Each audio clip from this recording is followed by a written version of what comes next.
ఇటీవల జరిగిన ఎన్నికల్లో కూటమి విజయం సాధించిన సంగతి అందరికీ తెలిసిందే.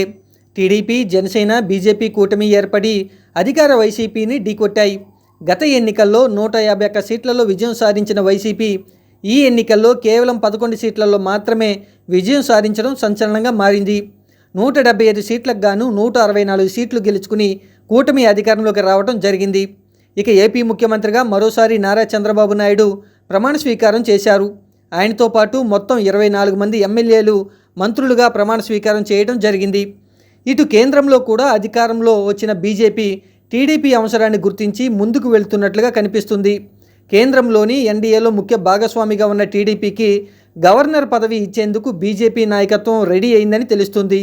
కేంద్ర మంత్రివర్గ ప్రమాణ స్వీకారం తరువాత కొందరికి గవర్నర్ పదవులపైన కేంద్రంలో కసరత్తు మొదలైంది.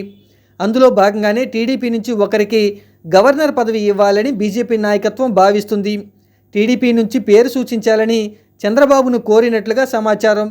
టీడీపీ నుంచి ఎవరికి చంద్రబాబు గవర్నర్ పేరును సూచిస్తారన్నది పార్టీలో పెద్ద ఎత్తున కూడా చర్చ జరుగుతుంది. టీడీపీ నుంచి 2 పేర్లు ప్రముఖంగా రేసులో ఉన్నట్లు తెలుస్తుంది. రేసులో సీనియర్ నేతలు అశోక్ గజపతిరాజు, యనమల ఉన్నట్లు సమాచారం. ఈ ఇద్దరిలో ఒకరి పేరును చంద్రబాబు ఎంపిక చేసే అవకాశం ఉంది. అశోక్ గజపతిరాజు, యనమల తొలి నుంచి టీడీపీలో కీలకంగా వ్యవహరిస్తున్నారు. చంద్రబాబుకు తోడుగా నిలిచారు. వీరిద్దరిలో ఒకరికి గవర్నర్ పదవి లభించే అవకాశాలు కనిపిస్తున్నాయి.